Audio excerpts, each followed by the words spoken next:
Hi all, അസ്സലാമലൈക്കും. Welcome back to Silnas kitchen. ഇന്നത്തെ recipe ഒരു അടിപൊളി ബ്രേക്ക്ഫാസ്റ്റിൻ്റെ റെസിപ്പിയാണ്. നല്ല ടേസ്റ്റാണ്, ഒരു വെറൈറ്റി പലഹാരമാണ്.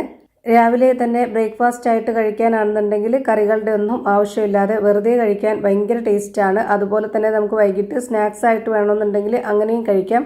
അപ്പോൾ ഇതെങ്ങനെയാണ് തയ്യാറാക്കുന്നതെന്ന് നോക്കാം. അതിനായി വീഡിയോ സ്കിപ്പ് ചെയ്യാതെ മുഴുവനായിട്ടൊന്ന് കണ്ടു നോക്കണേ. റെസിപ്പിയിലോട്ട് കിടക്കുന്നതിന് മുമ്പായി സിൽനാസ് കിച്ചൺ ചാനൽ ആദ്യമായിട്ട് കാണുന്നവരാണെങ്കിൽ പ്ലീസ് ഒന്ന് സബ്സ്ക്രൈബ് ചെയ്തേക്കണേ. ഒപ്പം തന്നെ ഈ വീഡിയോസ് നിങ്ങൾക്ക് ഇഷ്ടപ്പെടുകയാണെങ്കിൽ ഒരു ലൈക്ക് ചെയ്ത് ഷെയർ ചെയ്ത് സപ്പോർട്ട് ചെയ്യാനും മറക്കരുത്. ഇനി നമുക്ക് ഇതെങ്ങനെയാണ് തയ്യാറാക്കുന്നതെന്ന് നോക്കാം. ഇതിനായി ആദ്യം തന്നെ ഒരു മിക്സിഡ് ജാർ എടുത്തിട്ട് അതിലേക്ക് ഒരു 4 കോഴിമുട്ട പൊട്ടിച്ചൊഴിച്ചു കൊടുക്കുന്നുണ്ട്. പിന്നീട് ഇട്ട് കൊടുക്കുന്നത് ഗോതമ്പ് പൊടിയാണ്. ഇവിടെ 3 ടേബിൾ സ്പൂൺ അളവിലുള്ള ഗോതമ്പ് പൊടിയാണ് ഇട്ട് കൊടുക്കുന്നത്. പിന്നെ ഇതിലേക്കൊരു കളറിന് വേണ്ടിയിട്ട് കാശ്മീരി മുളക് പൊടി ഇട്ട് കൊടുക്കുന്നുണ്ട്. ചെറിയൊരു എരിവും ഉണ്ടാവും. ഇനി നല്ല എരിവ് വേണമെന്നുള്ളവർക്ക് ആ ഒരു കാശ്മീരി മുളക് പൊടി ഒഴിവാക്കിയിട്ട് സാധാ മുളക് പൊടി ഇട്ട് കൊടുക്കാവുന്നതാണ്. ഇനി ഇതിലേക്ക് വേറെ വെള്ളമോ പാലോ ഒന്നും തന്നെ ഒഴിച്ചു കൊടുക്കാതെ ഇത് നന്നായിട്ടൊന്ന് അരച്ചെടുക്കാം. അരച്ചെടുത്ത മിക്സ് ഒരു ബൗളിലേക്ക് ഒഴിച്ചു കൊടുക്കുന്നുണ്ട്. ഇനി അടുത്തതായിട്ട് ഇതിലേക്ക് വേണ്ടത് വറുത്ത റവയാണ്. ഞാനിവിടെ 1 ടേബിൾ സ്പൂൺ അളവിൽ വറുത്ത റവ ഇട്ട് കൊടുക്കുന്നുണ്ട്. ഇതേ സ്പൂൺ അളവിൽ തന്നെ 1 സ്പൂൺ ചിരകിയ തേങ്ങ കൂടെ ഇട്ട് കൊടുക്കാം. ഇനി ഇതിലേക്ക് ആവശ്യത്തിനുള്ള ഉപ്പും കൂടെ ഇട്ട് കൊടുത്തതിന് ശേഷം ഒരു വിസ്ക് വെച്ചിട്ട് നന്നായിട്ട് ഇളക്കി യോജിപ്പിച്ച് കൊടുക്കുന്നുണ്ട്. ഇതുപോലെ നന്നായിട്ട് ഇളക്കി യോജിപ്പിച്ച് കൊടുത്തതിന് ശേഷം ഇനി ഞാനൊരു കയ്യിൽ കൊണ്ട് കോരി കാണിച്ചു തരാം ഇതിൻ്റെ കറക്റ്റ് പരുവം.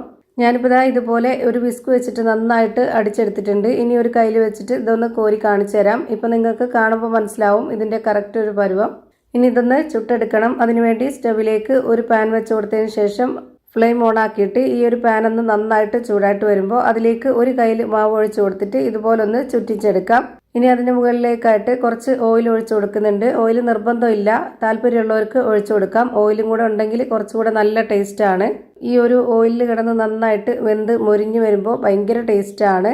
ഇപ്പോൾ ഞാനൊരു ബ്രഷ് വെച്ചിട്ട് എല്ലാ ഭാഗത്തേക്കും സ്പ്രെഡ് ചെയ്ത് കൊടുക്കുന്നുണ്ട്. ഇതിൻ്റെ ഒരു ഭാഗം വെന്ത് കിട്ടിയപ്പോൾ ഞാനിവിടെ തിരിച്ചിട്ട് കൊടുത്തിട്ടുണ്ട്. തിരിച്ചിട്ട് കൊടുത്തതിന് ശേഷം അതിന് മുകളിലേക്ക് കൂടി കുറച്ച് ഓയിലൊന്ന് സ്പ്രെഡാക്കി കൊടുക്കുന്നുണ്ട്. ഇപ്പോൾ ഇതിൻ്റെ 2 സൈഡും വെന്ത് കിട്ടിയിട്ടുണ്ട്. ഇതൊന്നുകൂടി തിരിച്ചിട്ട് കൊടുത്തതിന് ശേഷം ഇതുപോലൊന്ന് മടക്കി എടുക്കുന്നുണ്ട്. ഇപ്പോൾ ഇത് അടിപൊളി ടേസ്റ്റി ആയിട്ടുള്ള നല്ല മുരുമുരാന്നുള്ളൊരു ബ്രേക്ക്ഫാസ്റ്റ് റെഡിയായി കിട്ടി. ഇത് നമുക്ക് എടുത്തു മാറ്റാവുന്നതാണ്. ഇതുപോലെ എല്ലാം ചുട്ട് ഒരു പാത്രത്തിലേക്ക് വെച്ചിട്ടുണ്ട്. നല്ല ടേസ്റ്റി ആയിട്ടുള്ള കറികളൊന്നും വേണ്ടാത്ത ഒരു അടിപൊളി ടേസ്റ്റി ആയിട്ടുള്ള പലഹാരമാണ്. എന്തായാലും ഒന്ന് ട്രൈ ചെയ്ത് നോക്കണം, എല്ലാവർക്കും ഇഷ്ടമാവും. അപ്പോൾ ഇത്രയേ ഉള്ളൂ ഇന്നത്തെ വീഡിയോ ഇഷ്ടമായാൽ ലൈക്ക് ചെയ്യാനും കമൻറ്റ് ചെയ്യാനും ഷെയർ ചെയ്യാനും മറക്കരുത്. അതുപോലെ തന്നെ ഞാനിടുന്ന പുതിയ വീഡിയോസ് നോട്ടിഫിക്കേഷനായിട്ട് കിട്ടുന്നതിന് വേണ്ടി സബ്സ്ക്രൈബ് ചെയ്ത് ബെല്ലൈക്കൺ അമർത്തി അതിൽ ഓൾ എന്ന ഓപ്ഷൻ എനേബിൾ ചെയ്ത് കൊടുക്കാനും മറക്കരുത്. പുതിയൊരു വീഡിയോയുമായി വീണ്ടും വരും. Thank you for watching.